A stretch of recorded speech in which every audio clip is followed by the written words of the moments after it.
All right. Well, hello, Before you hit it. hello, and welcome to the Sacred Pathway to Liberated Black Womanhood podcast. And it is I, Allison Rozelle, and I am here today to talk to you about, liberation. So, I have a beautiful, beautiful guest with me today by the name of Regina M. Sewell. Hey, Regina girl. Hey, Miss Allison, how you doing? I'm wonderful, and I'm very excited about our conversation today because you and I, it's so funny. Me We're too. always so kind of aligned with our messages. Even if we, kind of tweak our messages a little bit, we still kind of stay aligned with each other. And I think that's the part about our relationship that Right. I love. I do too. Thank you. Yes, Glad ma'am. to be in alignment with you. Yay. So today we are going to talk about owning our own healing journey. So it's owning your own healing journey. And I can't think of a better person to talk about this subject than Regina. So Regina, if you would, could you please tell the people who are listening to you for the first time a little bit about yourself, a little bit about your background and all that good stuff? Sure. Absolutely. So I'm Regina Sewell, originally from Cincinnati, Ohio, Midwest born and raised, home of the funk, soul, from the land of funk. I like to say that because it really is a large part of, who I am and just how I feel and how I experience joy. I am a mental health counselor in the state of Georgia now, and a certified professional life coach as well. I've also done some healing and some psychic development training for about 3.5 years with a psychologist and teacher in California when I lived there. So a lot of my work now is, yes, I still do mental health counseling as a therapist during the day, but my work with private clients is more integrative, more holistic and healing oriented. I tend to attract, I think, people who are on this very creative, freeing themselves journey. Other therapists, other caretakers, healers, helpers, health professionals who are doing this work also, and also either need to have a safe space for themselves to heal or as a refuge, or who also just want to go deeper in their practice. And so those are some of the individuals that I've worked with in the past and present. And I'm very much interested, like you were starting off and saying, Allison, about women, particularly Black women, us owning our lives and authoring every aspect of it, owning every bit of it, taking full responsibility and accountability for everything and enjoying it in the process. Yeah. And I say enjoying it is sometimes you might have to be distant from that experience to say, okay, that was still something worthy of me going through, and I'm glad I went through it, to see it that way, because sometimes in the moment we don't. And so I really am about kicking that into full gear, especially with people in teaching lessons from my own journey. So I share a lot online and in my YouTube lives about my own life experience, what that's been like. And I find that to be very therapeutic in and of itself, because that's really what was therapeutic for me when I was going through, was to read or to hear about somebody else's journey and to know and to see them go through it and what they did, how they did. So it's just paying it forward even more. Absolutely. I couldn't agree with you more. It's something about, it's something about writing. it's something about, you know, talking and telling your story and having that vulnerability to be able to open up and share, because it's scary as hell to do it in theory. Yes. But once you start, it's like, wow, oh my God, I feel free. I feel unburdened. And then when someone comes to you and says, oh my gosh, I had the same experience, thank you for sharing that, just makes it all the more rewarding, don't you think? It gives, it makes it rewarding, and it gives us full permission to be ourselves. Like you sometimes needing that kind of external story or validation, if you will, to say, you know what, you have a story that's just as valid and just as important, that needs to be shared and told, and the way you do it and the way you express it is just as important. Absolutely. Absolutely. I could not agree with that statement more. So what we're going to do, because what I love about the work that you do, Regina, is the fact that you talk a lot about the journey. And what I try to when I speak to clients, when I speak to on my, you know, whether it's YouTube, Facebook, you know, the podcast or whatever, I talk about the journey, because I want women to understand that the healing process is just that. It's a process and it's a journey. So I want you to kind of go into detail about the power and importance of owning your own journey, your healing journey. Absolutely. That's the truth. That's no truer words been said, and owning that whole process. For me, it's definitely still is a journey, but it has been a journey to just get to this point where I can sit here and talk about it and feel okay. Yes. You know? Hey, I'm with you. Like, I'm waving you in the congregation, girl. Yes. All right, so you feel me. Yes. So it has been, and in my particular situation, the importance of that journey, like I said before, I'm realizing it now because I'm distanced from the particular events that have happened to me, that I see like, okay, there was a bigger picture, there's something bigger going on, but having to go through that in order to get to this point. So for me, it was a series of tragedies that I feel like were tragedies that happened in and around my life, and critical points in my life and the life of and lives of my family members. My father died at 57 while I was on spring break from undergrad. So right before I was about to graduate from undergrad, you know, this big thing that he and my mom wanted so much for me, and to see me do that, you know, he wasn't present in physical form to see me do, but I know it was there, right? And so going through, you know, some depressive time with that, and because I was a daddy's girl, he was my rock. He was a rock for a lot of people in our family. And so just sitting with that for about 3 to 4 years, like, what do I do with myself? You know, like just kind of feeling confused, but sitting with that, still working, still doing for family, but still feeling like confused, lost in the wilderness, not sure where, what. I had goals, I had dreams, but, you know, just kind of doing this, kind of just taking myself on the adventure, on the journey of what I was feeling moved to do. And then a few years later, my sister passes away while having her second child.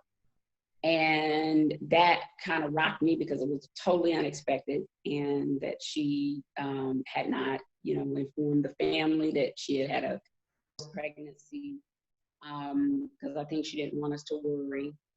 And so that also, now we've got these 2 children, you know, and father, her husband, and this family, and then the different family dynamics, managing, dealing with that, because I I didn't have to when she was here. You know, she was the one kind of managing between the families. And so then feeling like, well, okay, I got to step up.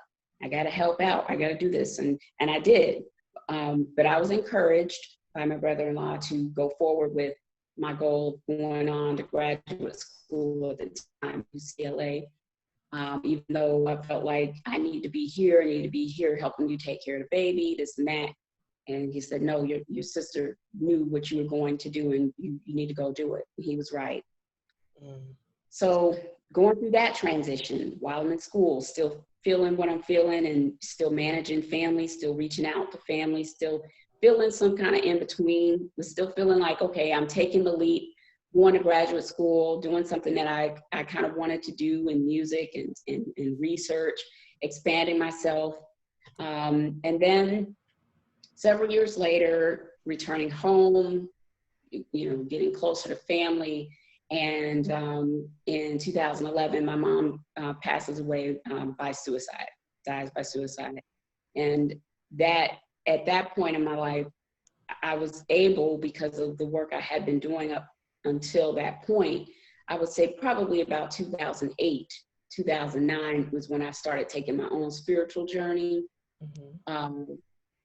Basically liberating myself through, you know, reading more texts, exploring, you know, my spirituality, going beyond just what I was taught and, you know, what I was raised within the family. Not that it was bad, it was just me expanding and me growing and giving myself permission to go there. Because before I'm like, oh, you know, you don't open up tarot, you don't look at oracles, you don't look at this stuff because that's bad. That's the stuff that's it's evil. It's gonna bring all this stuff. Don't do it.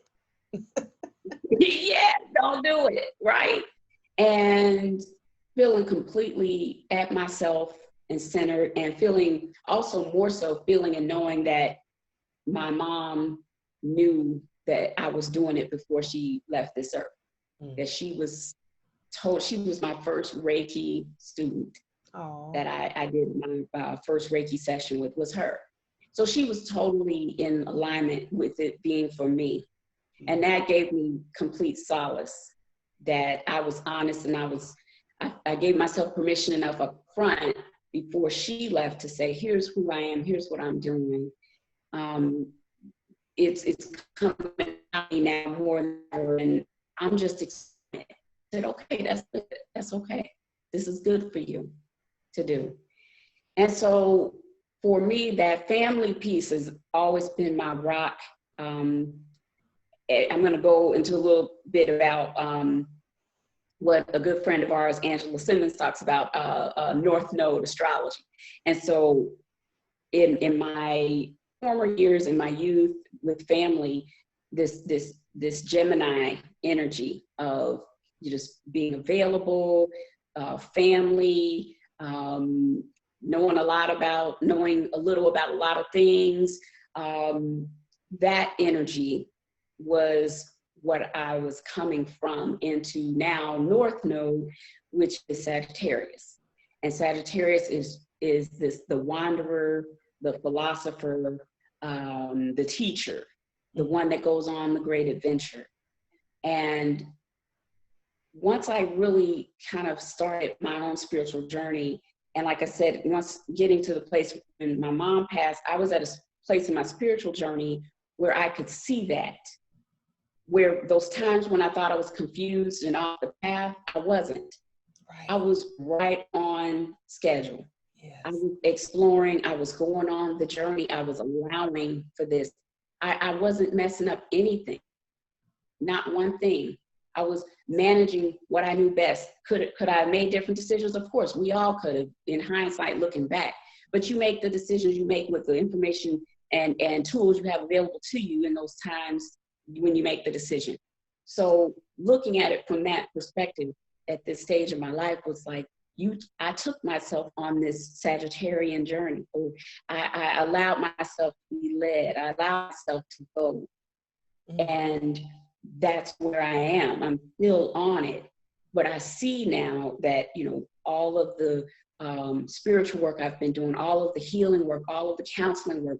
This is a part of it. All the work in creativity in my studies at UCLA, this is a part of it. This was, it may not have been what I consciously thought I would be doing or how I would do it, but it is it. Mm-hmm. It is it. And when I got that, just embracing that you gave yourself permission to go on your own journey, on your own adventure, and you took full responsibility and accountability for every aspect of it. Yes. Yes. Yes, yes, yes. Because that's just it. It's when you finally get to a place where you are like, you know what? I'm not waiting on someone else to give me permission to live my life. I'm not waiting on anybody to tell me that I can be or do anything that I want to do with my life. Because so many times as Black women, we are left to kind of feel that, you know, we don't matter or we're not heard. You know, we're the last ones picked, or we're, you know, whatever societal crap that we're fed.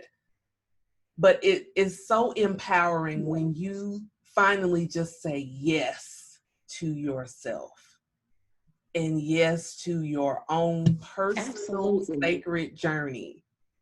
That in itself is so powerful. So powerful. It is powerful. It really is. I'm glad you just emphasized that, because I wanted to go back to a point that I think is so important, especially when people are coming to us for services, that sometimes, even in therapy, this can sometimes be the case, that people sometimes think that I'm coming to the therapist because they're going to tell me I feel good. They're going to show me, you know, that I'm okay and that it's going to be better, you know, because I'm doing this process of going to see someone and talking to them about it. And it's good because they're going to tell me some things that I need to hear. They're going to be good. And yes, that's true. We do tell people things that are good for them, that are encouraging. And and we also show them patterns that have shown up in their life, that this is where you are out of some patterns. And it's not about right or wrong. It's just, can you embrace who you are? So going back to my own journey was like feeling like bad about wanting to even go on this adventure, or feeling like, oh man, it's not right. Like, I should be working this job for 20 to 25 years and making the money and the retirement and the benefits and the travel and all the Black travel clubs, you know, all the stuff we get told when you get finished with school, that's where you are, that's what you should be doing, that's the thing, that's how you live. And really not wanting any of that. I mean, I want to be able to sustain myself, that I truly wanted to go and live. Like, okay, let me try this. Okay, then maybe once I'm bored with that, go try something else. Yes. And that wasn't the pattern that, you know, showed up in my own family. You know, people stayed at jobs and nothing wrong with it. It just wasn't me. Right. And so being able to, when I say sit with that stuff and really accept that that's who you are, and take responsibility for that, whatever comes with that, the feelings, the thoughts, the financial responsibilities, that it's not always a bad thing because it doesn't look like somebody else's journey, or does it look like this because here I am at 33, 35, 43, 46, whatever age, and we get told these kind of moral platitudes of how your life should look at that number. Yes. And it's not true. It's not true for everybody. It's not. And thank you so much for bringing that up about comparison, because, you know, I was kind of laughing because I was looking at your website and looking at your extensive background. And, you know, I always joke and tell people, I'm like, in this spiritual thing, I'm a baby. But, you know, all the ladies that I run with, they got me because I love to like sit with them and talk to them and learn from them. Now, I know the old me wouldn't have taken it that way. I would have been so busy trying to compare myself to, you know, one of you, or say, well, why am I not where she is, you know, or everything else. And I would have been running myself crazy. And so when I finally was like, you know what, this is my journey. This is my life. And I have to live it the way that I was created to live it. And it's okay that I am where I am and that they are where they are, because that's what community is all about. We're supposed to each one teach one. So it's not about everybody, you know, competing in that way. I mean, healthy competition is just like, it's healthy. But my sister is not my competition. She's my complement. We complement one another. That's it. Ooh, love that. My sister is not my competition. She is my compliment. Okay. See, that's what inspires me about you, Allison. Like, I really do. We can learn something from every generation. You know, like, I learned something even from my young clients to the older ones. There's always something we can glean from somebody's experience. That if we're still here breathing above ground, we're still learning, we're still growing, we're still evolving. And no matter you 6 to 66, you know, whatever, it doesn't matter what we're still available to learn, available to grow, available to evolve. So I appreciate that so much about you, and that you're present, you show up, you inspire me to continue to show up and be present. And when you were talking about the comparison, like, I've said this before, I've been doing this. I started off as a blog in 2010, and then, you know, grew it into my own website, started offering, you know, coaching, started doing like Periscope, then Facebook Live came on board, and then, you know, on and on and on. And I don't feel like I picked up like a lot of traction like some of the people that I came on board with. Even, you know, some of them have chosen to take on like the big major coaching programs, or to do these big healing like conferences and things like that, and that's great. But and I applaud them for that. I just know that when it came to me, it's like, you know, you got to do what feels in alignment with your truth and your spirit. Not that the stuff you're doing doesn't. It's just in those moments. Maybe I will evolve and grow into that. But however, I've had to accept where I am, and that I've made a significant impact and influence up until and through this point. On myself, I can see my own growth. And then with those who are still in my corner, who are still on my page, who are still, you know, saying things to me like, I appreciate you so much because I was able to finish my dissertation from, you know, reading your daily inspirations. And when somebody said that, you know, like, wow, you just never know who's watching you. Everybody's not always liking and hitting the heart on your stuff. They're watching, they're looking, they really are. And that's what really matters. Absolutely. So when I was looking on your website, I found a quote from you that I love. You said, I became the medicine for my own wounds and became the one I was looking for. That is so owning the journey. That is so beautiful. I was like, look at her with that beautiful quote that she has. She needs to have that everywhere, because I love that. Because it embodies the work that you do and the work that I do, to let women know that you have everything you need in you right now. It's just a matter of you embodying it. That's right. Yes. That is so real, Allison. It's like, and that's real. That quote. Thank you for saying that. They put that in a few more places. You know, like, I'll be completely honest. Like, I am not the big marketer expert, you know, like some people, even though they do the work like we do, they're really good at marketing and promoting and stuff like that. I know where my expertise is, and that's not it. So thank you for, you know, being in community with me and saying, okay, so that may be something I should put on some other pages. But that is truly, like you said, owning that aspect. I had to realize that I was the balm in Gilead. I'm the medicine for my own wounds, for my own healing. I'm the one that has to go up for this healing. No matter what I may think or feel someone has done to me, or something, or some societal, environmental things, I have to go through this. I have to heal through this. I have to take responsibility. Yes, you know, we're in this crazy situation in our environment now, that there are some systemic things that are going on around us that we didn't cause, that we didn't do. Yes. Even in that, who am I going to be? Who am I going to be in that? What healing am I bringing? What am I going to do to show up? Yes. Right? What can I do within my sphere of influence to activate some change and to affect some growth?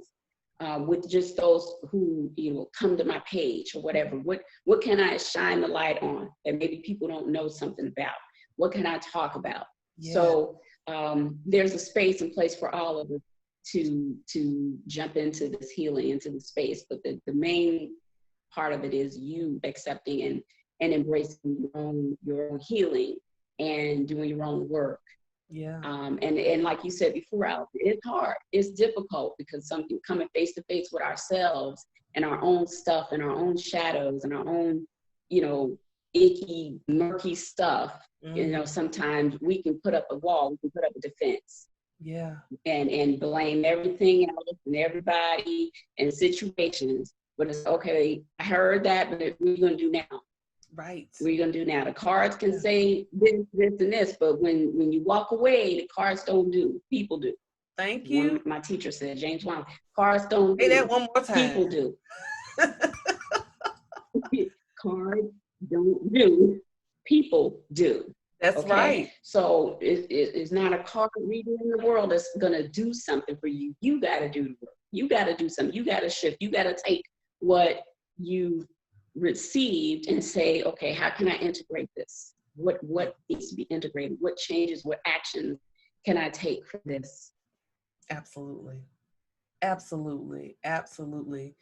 Because just going back to with owning your journey, there's a couple of things. The beautiful thing is to know that you don't have to take the journey by yourself. You know, there is this thing in the Black community within Black women of we have to be strong. So that means we take on all this responsibility and everything all by ourselves, and asking for help is a sign of weakness. And we have really need to just like bust through that and get rid of that energy, because we've got to be a community and be collective in order to build each other up. Right. Yes, absolutely. And not, I think too, I don't know if it's society, culture, family combination, that there have been some paradigms that have been in place that have said us, you know, pull yourself up by your bootstraps, mentality, you know, life must go on, business as usual.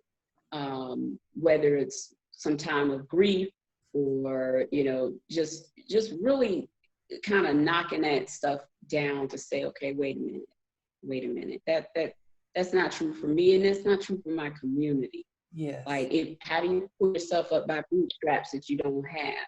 Thank you. So, you know, how then do you affect some change differently than just telling people to pull themselves up by their bootstraps? Yes, it is up to us to do our own work. But like you said, Allison, it's collective. There's a community of people. I've found community with like yourself, with others like us who hold themselves in the gap for you, who are there, who I can reach out to, who I can talk to, who give me suggestions like you just did tonight. That there are people out there You know what I'm saying? It's Yeah. just like we have to open up our mouths and our hearts to receive, Yes. and our hearts to receive it. Yes. And humble ourselves to know that, no, we don't do this alone. We don't do this alone. We absolutely don't. And that's the beautiful part about our work, is we are those light workers to help them go into those dark places, Right. guided and not alone. And it's a beautiful thing to be able to be that guide for others, and then in turn have someone be that guide for you. So it is that collective and that community that makes this whole sacred pathway to liberated Black womanhood so important and beautiful. And for me personally, my journey has been so incredibly beautiful because excuse me, every step I've met beautiful, intelligent, spiritual women, Black women, who are so, and I won't say strong as far as strong and not asking for help, but I mean strong in their conviction and gifts. And it's women like you, women like me, women like Mignon, who just really inspire me just day by day. And I need that. We feed off of each other, and that's what makes it just beautiful. It's delicious. Yes. It's wonderful. And I too, it is, and it's, you know, I smile, I laugh because, you know, you can laugh now, you know, in those moments when you're going through, it's like, oh, when will this end? But at the same, now it's like you get a greater sense of awareness that I can smile even going through this stuff. I can own this stuff and own the wound and still heal and still smile and still engage in life differently. And that's the piece of it too that I really advocate for women to own too. It's just, it doesn't have to be any prescribed way that someone may have given you, although well-intentioned. Right. It's truly you owning every aspect of you. And when I say enjoying, I talk a lot about joy and the experience of joy, being the journey of you, and that it is what you do in it that makes a difference, and makes a difference in how you show up, and how you feel, how you allow yourself to embrace those moments. And in time, we all learn from what we've done before. And the more awareness and the more mindful we are in these times of stress and challenge, that's when we put our energy to work the most, right? Is when we are aware, and it's like, I'm feeling it. I'm feeling it. I'm really feeling it. Okay, so now what? Right. And go back to old patterns of behavior, old things that I used to do that were unproductive, not conducive to my health, to my growth, to my wealth. Or do I do something different now that I have control over, that I can affect some positive and conducive change moving forward, because I have the power to do that. And can I smile and enjoy life in the process? Because I truly believe we deserve that. It's in our DNA as Black people to be enjoyed, because that there can be no other way to thrive, but to also to have joy, to experience pleasure here, and to understand it exists in us. Now we bring it forward. We don't wait on it to show up. It comes from us, and particularly Black women. Yes. Yes. Absolutely. Well, Regina, I just want to talk about one more thing. Your current offerings. What are your offerings that you have for someone who maybe says, you know what, I think I might want to work with her? Okay. Well, I appreciate you spending me time to talk about them. I have So I do a lot of holistic healing work through what's called the Voyager Tarot. It's a tarot-based card oracle system. Definitely has more like psychological and spiritual grounding.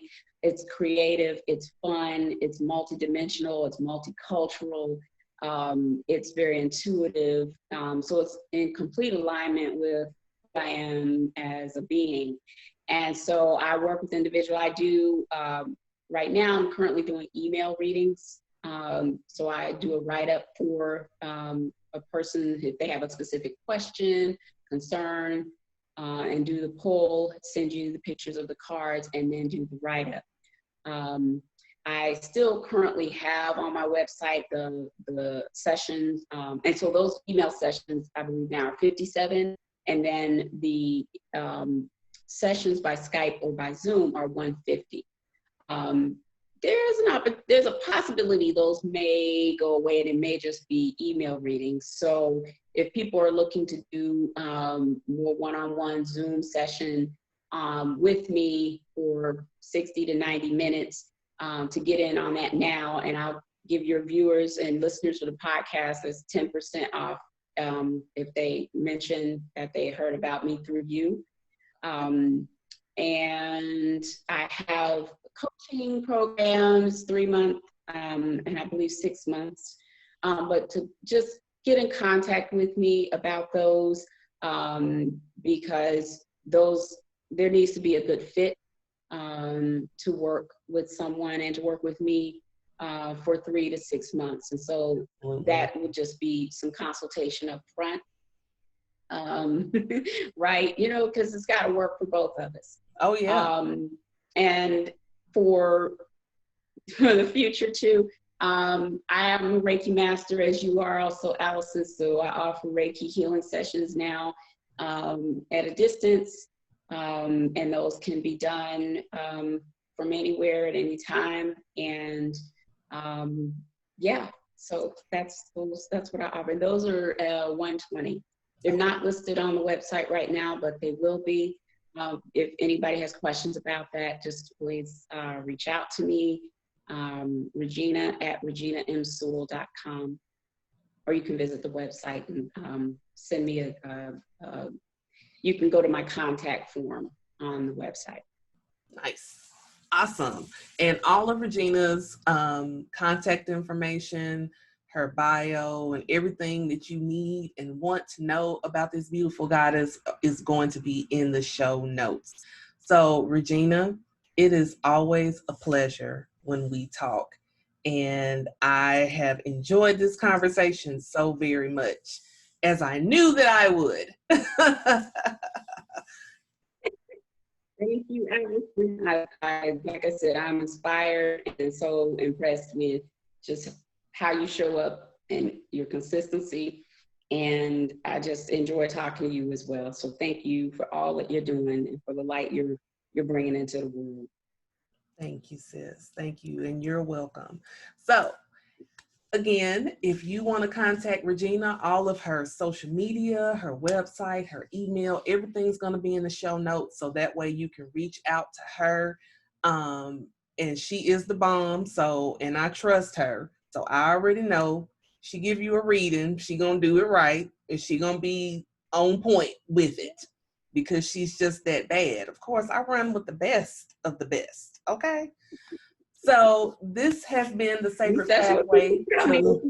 They can visit my Facebook page if they want to see reviews. Sometimes people want to read reviews. I do have some reviews on my Facebook page that they can view. And then there's also a video review there as well.